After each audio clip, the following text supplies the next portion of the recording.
শুভ সকাল বন্ধুরা। আজ হলো ৭ জানুয়ারি বুধবার। আজকের সকালের বিশেষ বিশেষ খবর হলো নিযুত বাবুর সুবিধা পেতে বেশ কিছু শর্ত, নির্দেশিকা জারি শিক্ষামন্ত্রী পেগুর। নিযুত বাবু প্রকল্প রূপায়ণের নির্দেশিকা জারি করলেন রাজ্যের শিক্ষামন্ত্রী ডক্টর রনোজ পেগু। এই প্রকল্পের সুবিধাভোগী নির্বাচন যাতে স্বচ্ছভাবে হয় সেজন্য বেশ কিছু স্পষ্ট শর্ত রেখেই এগোচ্ছে শিক্ষা মন্ত্রক। রাজ্যের উচ্চশিক্ষায় ভর্তি হওয়া আর্থিকভাবে দুর্বল ছাত্রদের সাহায্যে মুখ্যমন্ত্রী হিমন্ত বিশ্ব শর্মা ঘোষণা করেছেন নিযুতবাবু প্রকল্প। এবার এই প্রকল্প বাস্তবায়নে বিস্তারিত নির্দেশিকা জারি করেছে রাজ্য শিক্ষা দফতর। এই প্রকল্পে স্নাতক স্তরের ছাত্ররা প্রতি মাসে ১,০০০ টাকা করে পাবেন ১০ মাসে মোট ১০,০০০। স্নাতকোত্তর স্তরের পড়ুয়াদের জন্য মাসিক সাহায্যের অঙ্ক স্থির করা হয়েছে ২,০০০ টাকা করে ১০ মাস। মূলত অর্থনৈতিক চাপে যাতে উচ্চশিক্ষা মাঝপথে ছেড়ে দিতে না হয় সেই লক্ষ্যেই এই প্রকল্প। শিক্ষামন্ত্রী ডক্টর রনোজ পেগু তার এক্স হ্যান্ডেলে জানিয়েছেন, এই প্রকল্পে আবেদন করতে হবে সমর্থ পোর্টালের মাধ্যমে। সুবিধাভোগী নির্বাচন যাতে স্বচ্ছ ও ন্যায্য হয় সেজন্য সরকার স্পষ্ট যোগ্যতার শর্ত নির্ধারণ করেছে। শিক্ষা মন্ত্রকের নির্দেশিকা অনুযায়ী আসামের স্থায়ী বাসিন্দা পরিবারের ছাত্ররাই প্রকল্পের আওতায় আসবেন। আবেদনকারীর পারিবারিক বার্ষিক আয় ৪ লক্ষ টাকার বেশি হলে তিনি অযোগ্য বিবেচিত হবেন। এছাড়া স্নাতক বা স্নাতকোত্তর স্তরের নিয়মিত প্রথম বর্ষের ছাত্র হওয়া বাধ্যতামূলক। সরকার স্পষ্ট করেছে, বিবাহিত স্নাতক স্তরের ছাত্ররা এই প্রকল্পের সুবিধা পাবেন না। যেসব শিক্ষার্থী ইতিমধ্যে স্নাতক স্তরে বনকান্ত কাকতি মেধা পুরস্কারের সুবিধা পেয়েছেন তারা নিযুতবাবু প্রকল্পের আওতার বাইরে থাকবেন। একইভাবে স্নাতকোত্তর স্তরে মুখ্যমন্ত্রীর জীবন প্রেরণা প্রকল্পের সুবিধাভোগীরাও আবেদন করতে পারবেন না। রাজ্য সরকার জানিয়েছে, আর্থিকভাবে পিছিয়ে থাকা পরিবারের ছাত্রদের উচ্চশিক্ষায় উৎসাহিত করা প্রকল্পের মূল উদ্দেশ্য। কলেজ ও বিশ্ববিদ্যালয়ে ভর্তি হার বাড়ানো এবং ক্রমবর্ধমান ড্রপ আউটের হার কমানোই সরকারের লক্ষ্য। তবে প্রকল্পের সুবিধা পেতে শিক্ষার্থীদের নিয়মিত ক্লাসে উপস্থিত থাকতে হবে, শিক্ষা প্রতিষ্ঠানের নিয়মকানুন মেনে চলতে হবে, শিক্ষক কর্মী ও সহপাঠীদের প্রতি শালীন ও শৃঙ্খলাপূর্ণ আচরণ বজায় রাখতে হবে। সরকার সতর্ক করে জানিয়েছে, শৃঙ্খলাভঙ্গ, নকল, র্যাগিং বা যে কোনো ধরনের অসদাচরণ প্রমাণিত হলে সংশ্লিষ্ট শিক্ষার্থীর আর্থিক সহায়তা বাতিল করা হতে পারে। অপরদিকে শালিকার পক্ষ নিতে গিয়ে প্রাণ গেল মাওলানার, 2 বাইরা ভাই ঘাতক, জানাজার নামাজে দোষীদের গ্রেফতারের দাবি। 2 ভাইরা ভাইয়ের কুরুজোর থেকে শালিকাকে বাঁচাতে গিয়ে নিজের প্রাণ হারালেন বাখরশালের লামাজুয়ার গ্রামের মাওলানা মুজাক্কির হোসেন। ঘটনাটি নিয়ে বৃহত্তর চরগুলা বাখরশাল এলাকায় চাঞ্চল্য দেখা দিয়েছে।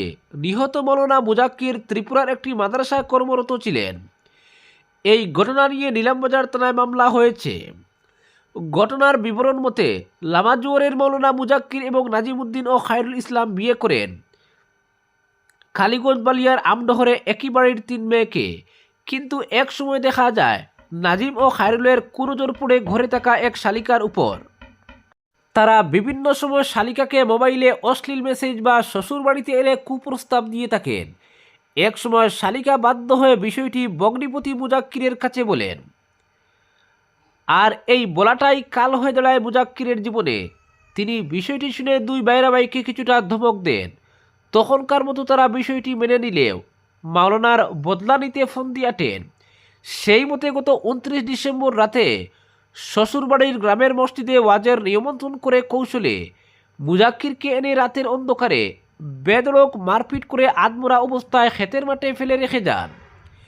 এমনকি তাদের বেধড়ক মারপিটে মুজাক্কিরের এক পা সম্পূর্ণরূপে ভেঙে যায়।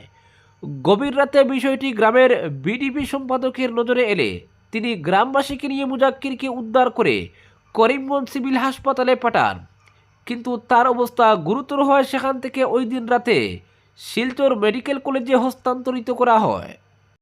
এই ঘটনা নিয়ে 30 ডিসেম্বর নাজিমউদ্দিন ও খায়রুল ইসলামকে অভিযুক্ত করে নিলামবাজার থানায় মামলা দায়ের করেছেন মাওলানা মুজাক্কিরের স্ত্রী রুকসানা বেগম।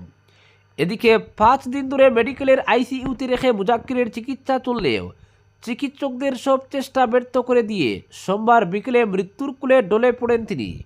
মুজাক্কির হোসেনের বয়স হয়েছিল 30 বছর। তিনি রেখে গেছেন বৃদ্ধ মা বাবা, স্ত্রী, 2 শিশু সন্তান সহ অসংখ্য আত্মীয় স্বজনকে। তার মৃত্যুতে গোটা বাখরশাল লামাজুয়ার এলাকায় শোকের ছায়া নেমে আসে। এদিন মৃত্যুর খবর চাউর হতেই বৃহত্তর লামাজুয়ার ও কালীগঞ্জ এলাকায় চাঞ্চল্য দেখা দেয়। এ নিয়ে উত্তেজনা বিরাজ করছে মুজাক্কিরের নিজ গ্রাম লামাজুয়ারে। তারা মাওলানা মুজাক্কিরের হত্যাকাণ্ডের জড়িতদের অবিলম্বে গ্রেফতার করে কঠোর থেকে কঠোরতম শাস্তির দাবি জানিয়েছেন জেলার পুলিশ সুপার ও মুখ্যমন্ত্রীর কাছে। অপরদিকে আমারই তো 6, আপনাকে 8 সন্তান নিতে কে আটকাচ্ছে? বিজেপি নেত্রী কে ওইসি। দিন আগেই মহারাষ্ট্রের বিজেপি নেত্রী নবনীত রানা বলেন, মৌলবীদের 4টে করে স্ত্রী, 19টি করে সন্তান থাকে, তাই পাল্লা দিতে হিন্দুদেরও অন্তত 3-4টি করে সন্তান নেওয়া উচিত। বিজেপি নেত্রীর ওই মন্তব্যের জবাবে এআইএমআইএম প্রধান আসাদুদ্দিন ওইসি 8 সন্তানের চ্যালেঞ্জ ছুড়লেন। কটাক্ষের সুরে তিনি বলেন, আমারই 6 সন্তান, আপনাকে 8 সন্তান নিতে কে আটকাচ্ছে? মঙ্গলবার মহারাষ্ট্রের আকোলাতে একটি সভা করেন মিম প্রধান। সেখানে তিনি বলেন, আমার 6 সন্তান রয়েছে এবং দাড়িও সাদা হয়ে গিয়েছে। একজন বলেছেন যে প্রত্যেকের 4টি করে সন্তান নেওয়া উচিত। 4টি কেন, 8টি সন্তানের জন্মদিন কে আপনাকে বাধা দিচ্ছে? শুধু নবনীত রানা নয়, নিজের বক্তব্যে ওইসি সংঘপ্রধান মোহন ভাগবত এবং অন্ধ্রপ্রদেশের মুখ্যমন্ত্রী চন্দ্রবাবু নাইডুর সন্তান উৎপাদন সংক্রান্ত বক্তব্য টেনে আনেন। বলেন, সকলেই আরও সন্তান নেওয়ার কথা বলছেন, এখনই কেন শুরু করছেন না? আমি আপনাদের 20টি সন্তান নিতে চ্যালেঞ্জ করছি। এরপর অবশ্য স্বগতোক্তির ডঙ্গি বলেন, এটা কি ধরনের রসিকতা? উল্লেখ্য, দেশে জনসংখ্যার অনুপাত ধরে রাখতে কিছুদিন আগেই পরিবার পিছু 3 সন্তানের কথা বলেছিলেন আরএসএস প্রধান মোহন ভাগবত। বস্তুত সঙ্গের প্রস্তাবিত নয়া নীতি হচ্ছে হাম দো হামারে 3। সেই নীতি হিন্দুদের এক প্রকার বাধ্যতামূলকভাবে গ্রহণ করার পরামর্শ দেন মহারাষ্ট্রের বিজেপি নেত্রী নবনীত রানা। তিনি বলেন, মৌলবীদের 4টি করে স্ত্রী, 19টি করে সন্তান থাকে, তাই পাল্লা দিতে হিন্দুদেরও বাড়াতে হবে সন্তানের সংখ্যা। মহারাষ্ট্রের ওই বিজেপি নেত্রীর বক্তব্য, মুসলিমরা খোলাখুলি 4 স্ত্রী, 19-20টি সন্তান ধারণ করছে। আসলে ভারতকে পাকিস্তান বানিয়ে ফেরার পরিকল্পনা করছে ওরা। নবনীত রানা বলছেন, ভারতকে পাকিস্তান বানানোর ষড়যন্ত্র বানচাল করতে সব হিন্দুদের অন্তত 3-4টি করে সন্তান নেওয়া উচিত। আমি সব হিন্দু ভাই বোনদের অনুরোধ করব, আপনারা 3-4 সন্তান গ্রহণ করুন। একটি মাত্র সন্তান নিয়ে থেমে থাকছেন কেন? ভারতকে পাকিস্তান বানানোর শখ বানচাল করে দিন।